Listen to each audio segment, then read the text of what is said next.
Hey guys, it's Cayley. I am back with another thrift haul. I am showing you guys the stuff that I've gotten for the last week, and you're probably going to see me in this sweatshirt quite a bit because I am filming it all at once. I have been just letting you guys know at the beginning of every single one of these thrift hauls because I just know that I'm going to get comments. If my voice sounds like it's going out, it's because I have been doing whatnot shows, filming thrift hauls, and all of that. If I need to, I've got water I will drink, but let's dive into the thrift haul while I still have somewhat of a voice left. All right, so I recently as in this week, it just started picking up. Actually, you know what? I think you guys are going to see this in a thrift with me. So I'm not going to show you that bag. Let me show you this other bag because otherwise you're going to be like, oh my gosh, we've already seen this stuff, and we'll just hop on to some new stuff. Okay, let's try again. This is not a brand I would memorize. This is a style-based piece I strictly got because of the Halloween season. Anything cats related always does well. We've got black cats, we've got pumpkins on this, and I thought it was super cute. Plus, it's a plus size top. I paid only a couple of bucks for. I'm gonna probably list that for $25 to $30. Next up, another plus size piece. I got a lot of plus size stuff this day. This is Zach and Rachel Woman. I don't always get this brand. I wait for good factor stacking, especially not in a size 1X, but this is a full button floral top with roll top sleeves, very on-trend piece. I recently did a plus size deep dive in Reseller's Edge, and we kind of were talking about just the plus size buyer. And when I did that, I got a lot of information from my members, either from people who were plus size, people who used to be plus size, or other people who have experience selling a lot of plus size stuff. And it was just a great collective of just information and research. And I learned a lot more about the plus size buyer. I felt like I knew everything. I did not know everything. And one of the things I took away from that was more specifics and demographic age-wise. And so I'm having that in mind now while I'm shopping. And that was definitely one of those pieces that I've gotten and I'm taking a risk on. So I'll report back after I test that out. All right, I just went to a new store yesterday that I didn't realize had opened up, and I got two pieces from there. The store was kind of dry. They weren't putting much out, but I did find this Chico's jacket. Now, I wouldn't normally get this brand, but it's a gorgeous velvet burnout beaded boho situation. This is a stunning, stunning jacket. I don't even think you can see all of the details. It's so pretty. It's so pretty. And it's all over. The collar is beaded. So I, of course, said yes. If you guys missed it, actually just in general, I haven't done one in a while, but I used to do a lot of brands you frequently come across deep dives. I've done Under Armour, I've done J. Crew, I've done Express, I've done Abercrombie, I've done a lot of them. Chico's is one that I did, and we used to pick up a ton of Chico's. And I know some of you have mentioned that you still have good luck with it. We were not having luck with it. We had a lot of Chico's that just was not selling. And so we really put a halt to it, and now we're relearning what sells. But anyways, when I did that deep dive, it was one of the only few brands that I've ever looked up where I could not really target a great sell-through on anything.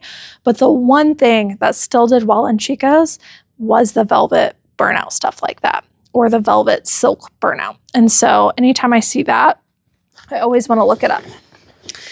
All right, I also found this J. Crew blazer. I still love selling J. Crew blazers, and this one caught my eye because it's a maybe faux suede / velvet brush suede. Is that how you say it? It feels velvet. And it is newer label.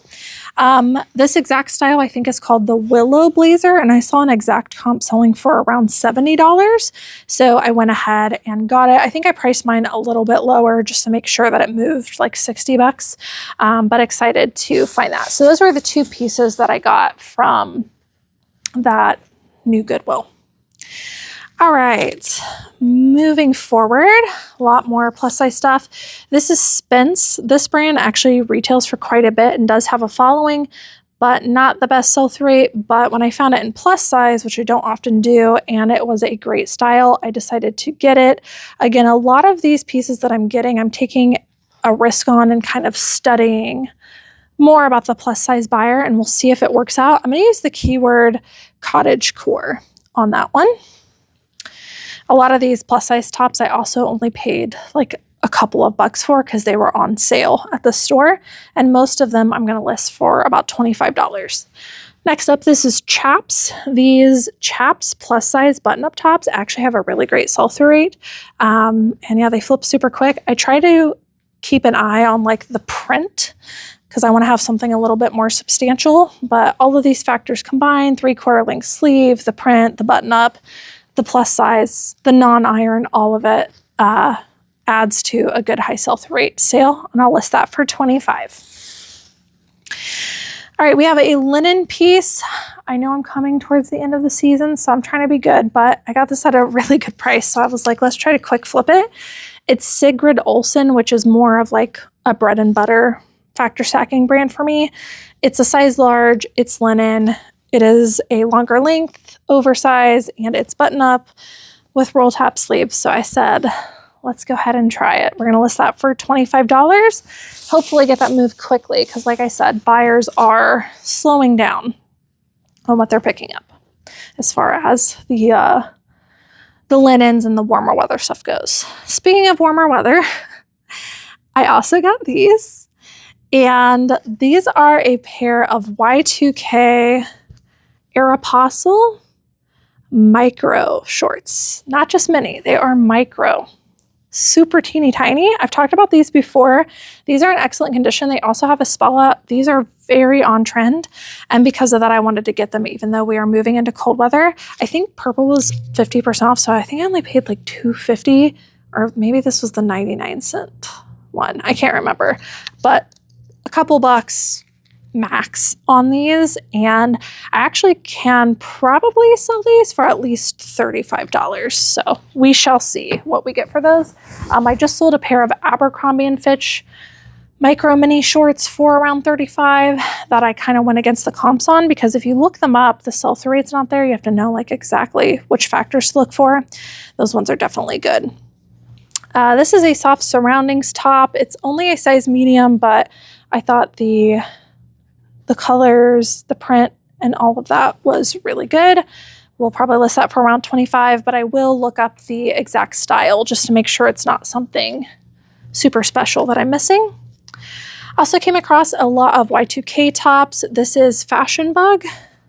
Just a little Y2K baby doll style satin. Really pretty color, honestly, like mint green top with a tie back. I'm going to list that for around $30. Found another soft surroundings piece. This is an older label, which I don't normally get the older labels of this brand, but this was also very on trend. It's very like log and look, boho. I could even see fairy grunge with this. It's a very gauzy material and has lots of substantial factors, so I thought I could at least get $25 for that. All right, next up I have a dress by B. Moss, older label, Y2K. This one is also very on trend for Y2K, and I love the pink and brown details on this one as well. Longer length also. Very feminine details, lots of keywords I'll be using on this, but definitely Y2K and fairy. And I'll probably list that one for around $35. This is another great bread and butter brand that I like getting. I mentioned it in the plus sizes, but I also like getting it in longer length dresses. Again, I do understand that this like pattern and then just this lightweight dress is starting to go out of season. So I'm going to make sure I price competitively to make sure that it moves. But Chaps longer length dresses, midi or maxi, always perform well for me every single year. And I can usually get about 25 to 40 for them. I'm gonna list this closer to 25 just to ensure that it moves because it is a very tropical print. All right, I have a few more pieces for you guys. This next one is Lilly Pulitzer. I got this for 99 cents, so I could not say no. I'm gonna probably put this in my Whatnot show just because that's what performs like the best over there. The really trendy brands like Lululemon, Lilly Pulitzer, Anthropologie, Free People, like all that stuff. It just flips so quickly over there. My buyers love them, and it's a quick turnaround and a good quick flip for me. So a pair of Lululemon shorts. Also, something I will likely put on Whatnot because it is Anthropologie is this Maeve dress. This is also a silk dress. So I'm going to look up the exact style. And just because you put something on Whatnot does not mean that you have to sell it for a low amount. I have very specific, we do mostly like random pulls, but then I'll also pull some individual pieces and price them up as well. And they also can sell at an elevated price. I need to have Nikki, there's a little bit of loose threading on this one slit here. So I'm gonna have her fix that, but it's very, very minor. And it is a gorgeous long length silk dress by Maeve. All right, and lastly, I might put this in Whatnot actually as well. This is the brand Finley. This brand retails for quite a bit. They make very clean lines like workwear, old money, capsule wardrobe kind of things. And their stuff tends to be very structured. This is like the epitome of their stuff. This is a very structured, clean lines women's dress, very high quality lined, like I said, rigid structure to it. It has a tie belt, and I just love the overall look of this. I might put this on Whatnot if it doesn't sell on Whatnot. Pretty much everything that doesn't sell on Whatnot will likely list ourselves. It's actually funny because we're putting a lot of stuff on Whatnot, and when it doesn't sell, we list it and it sells almost immediately, and it's like, you guys should have bought it. You guys should have bought it, right? All right, I think that is all that I have for you guys today. Like I said, I've got some other stuff here, but you would have just seen that in the Thrift With Me video. So I hope that you guys enjoyed watching. I will be coming back very soon, and we'll dive back into our regular scheduled programming, like what sold videos. But for now, I hope you guys are enjoying all of the thrift hauls. Bye.